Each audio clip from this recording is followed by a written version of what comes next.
বাংলাদেশের রাষ্ট্রীয় ক্ষমতায় এখন কি তারেক রহমান দেশ পরিচালনা করতেছে, নাকি ডক্টর ইউনূস দেশ পরিচালনা করতেছে, নাকি আমেরিকা দেশ পরিচালনা করতেছে? এই জিনিসটা জনমনে ব্যাপক আলোচনা হইতেছে, রাজনৈতিক মহলে ব্যাপক ঝড় তুলছে একটা কারণে। সে কারণটা হলো শেখ হাসিনা যখন বাংলাদেশের রাষ্ট্রীয় ক্ষমতায় ছিল শেষ মুহূর্তে 2024 নির্বাচনের আগে, তো শেখ হাসিনা বলেছিল যে আমেরিকা বাংলাদেশে একটা সামরিক ঘাঁটি চাই, কিন্তু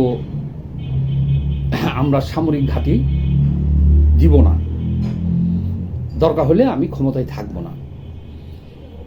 বা তিনি শেখ হাসিনা বলেছিলেন যে আমি যদি আমেরিকাকে সামরিক ঘাঁটি দিই বা সেন্ট মার্টিন দেই বা বন্দর দেই, তাহলে পরে আমরা অনায়াসে ক্ষমতায় থাকতে পারবো। কিন্তু তখন কিন্তু আমরা কেউ, বাংলাদেশের মানুষ বিশ্বাস করতে পারি নাই। কিন্তু 2024 সালের 5ই আগস্ট শেখ হাসিনা যে নির্বাচন করলো, সেই নির্বাচনটা করার পরে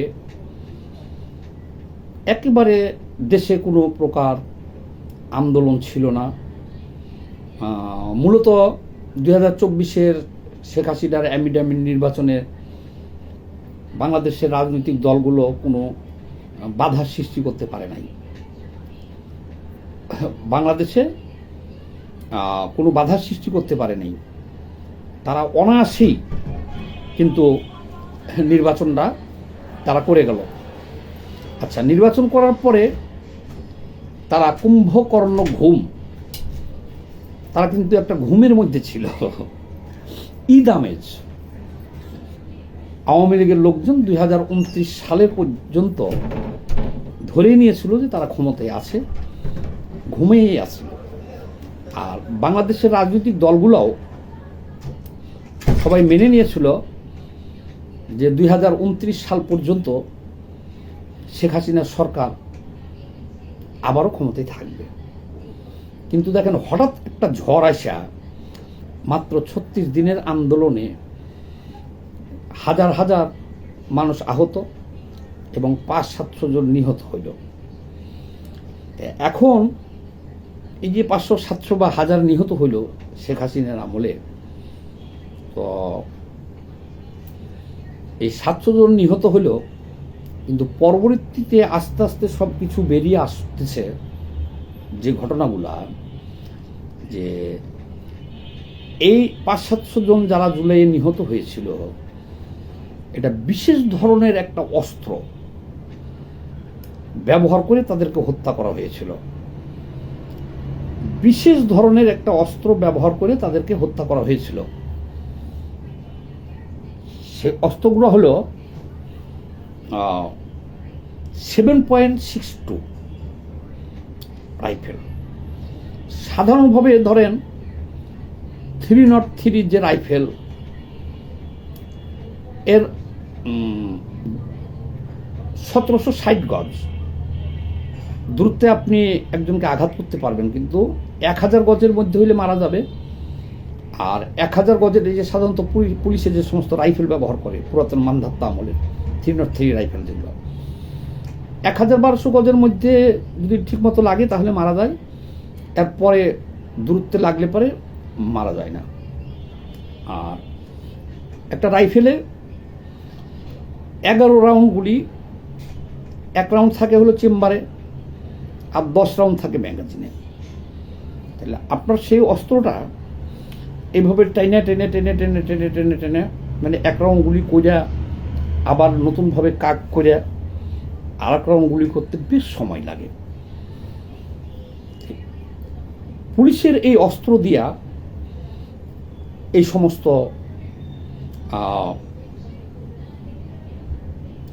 সমস্ত জুলাইয়ে যে সমস্ত হত্যাকাণ্ডের ঘটনা ঘটেছে, এখানে পুলিশের ব্যবহৃত এই অস্ত্রে তারা মারা যায় নাই। এই কথাটা সর্বপ্রথম বলল কে? ব্রিগেডিয়ার জেনারেল সাখাওয়াত হোসেন, যিনি ডক্টর ইউনূস সরকারের উপদেষ্টা ছিলেন এবং স্বরাষ্ট্র উপদেষ্টা ছিলেন। উনি এই কথা বলার কারণে ওনাকে কিন্তু স্বরাষ্ট্র উপদেষ্টা থেকে সরিয়ে দেওয়া হয়েছে।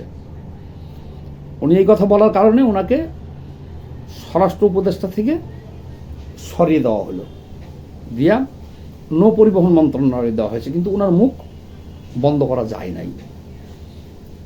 এই তখনই গণ অভ্যুত্থানটা প্রশ্নবিদ্ধ হয়ে গেল যে যেহেতু এই অস্ত্র পুলিশের হাতে ছিল না, তাহলে এই লোকগুলোকে মারল কারা? আর সাধারণত আমাদের দেশের পুলিশের হাতে ওই যে মানধাত্তা আমলের যে রাইফেল, পাশাপাশি এখন চাইনিজ কিছু অস্ত্র দেওয়া হয়েছে, এগুলোতে মানুষ মরে না। আবার ছাড়া গুলি আছে, একসাথে অনেক গুলি বের হয়, এটাতে মানুষ মরে না, আহত হয়। আর পুলিশ প্রথমত ব্যবহার করে টিয়ার গ্যাস, শেল, যেগুলো ব্যবহার করে আপনারা দেখেছেন। তারপরে জল কামান ব্যবহার করে, এগুলো তো মানুষকে ছত্রভঙ্গ করার জন্য। তাহলে ব্যাপক বিধ্বংসী মানুষ হত্যাকারী 7.62 রাইফেল, এটা অত্যন্ত অত্যাধুনিক রাইফেল। তাইলে এই রাইফেল অত্যন্ত অত্যাধুনিক রাইফেল, তাহলে এই রাইফেল দিয়া এই যে জুলাইতে এত লোকজন মারা গেল, এটাই প্রশ্ন বিদ্ধ করতেছে সে আন্দোলনটাকে। এবং এখন দেখা যেতেছে অনেকেই বলতেছে যে মার্কিন প্রশিক্ষিত কিছু সদস্য ছিল, তারা গুলি করছে। সাবেক সেনাবাহিনী, অর্থাৎ বাংলাদেশ সেনাবাহিনীর সাবেক সদস্য কিছু প্রশিক্ষিত ছিল, এবং ওই যে কক্সবাজারে আইসা রয়েছে যে রোহিঙ্গার থেকে কিছু সন্ত্রাসীকে প্রশিক্ষণ দেওয়া হয়েছিল। মূলত এরাই এই হত্যাকাণ্ডটা চালিয়েছিল। কিন্তু একটা ম্যাটিকুলাস ডিজাইনটা বলতে ডক্টর ইউনূসের নেতৃত্বে শোনা যায় $29 মিলিয়ন আমেরিকা দিয়েছিল, এদের অস্ত্র দিয়েছিল, প্রশিক্ষণ দিয়েছিল, দিয়া এইভাবে এই ঘটনাগুলো ঘটিয়েছে। জিনিসটা আরও সন্দেহ হয় এবং ভয়াবহ আকার ধারণ করে যে প্রায় 3000-এর মতো পুলিশকে হত্যা করা হয়। একজন নারী পুলিশ যার গর্ভে সন্তান ছিল, সে 2 হাত জোর করে অনুরোধ করেছিল, এটা আপনারা দেখেছেন সিরাজগঞ্জের ঘটনা। সে বলছিল যে আমার গর্ভে বাচ্চা আছে, তাকেও হত্যা করা হয়েছিল। এবং সারা দেশে সরকার যেহেতু সঠিক পরিসংখ্যান এখনও বের করে নাই, কিন্তু বিভিন্ন সময় পুলিশের ঊর্ধ্বতন কর্তৃপক্ষ বলেছে যে আমাদের 3000-এর মতো সদস্যকে হত্যা করা হয়েছে।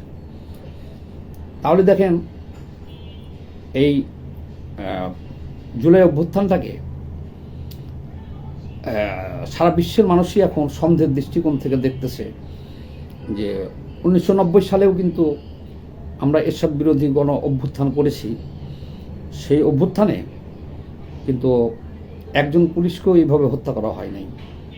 তাহলে শেখ হাসিনার পতন হয়ে যাওয়ার পরেও 5ই আগস্ট শেখ হাসিনার পতন হলো, তাহলে 5ই আগস্ট পতন হলে 5ই আগস্ট থেকে 8ই আগস্ট পর্যন্ত তখন সেনাবাহিনীর নিয়ন্ত্রণে থাকার কথা দেশ। তখন ডক্টর ইউনূস ফ্রান্সে বসা। এই সময়ের মধ্যে দেশের প্রায় সকল থানা লুট করা হলো। তাহলে কারা এই লুটটা করলো?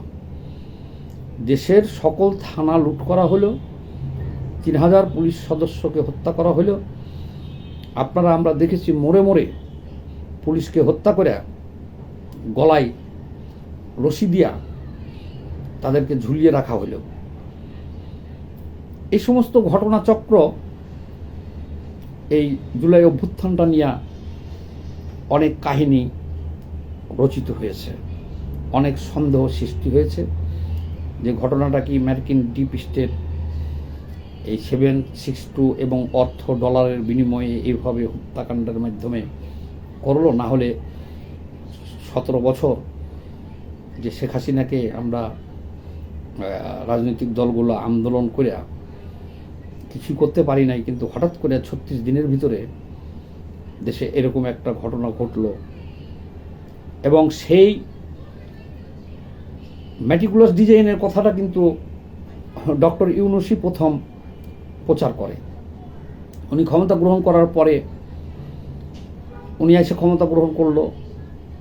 তো আশ্চর্যের বিষয় হলো কি, যে দেশে আওয়ামী লীগ নাই,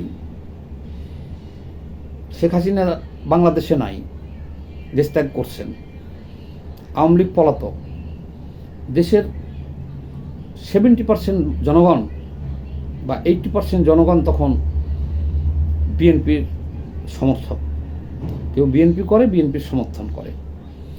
অথচ আমরা দেখলাম ডক্টর ইউনূসের নেতৃত্বে যে সরকারটা গঠিত হলো, সেই সরকারটা কিন্তু ডক্টর ইউনূসের নেতৃত্বে যে সরকারটা গঠিত হলো, সেই সরকারটা পরিচালনা করতেছে জামাত এনসিপি। জামাত এবং এনসিপি কেন?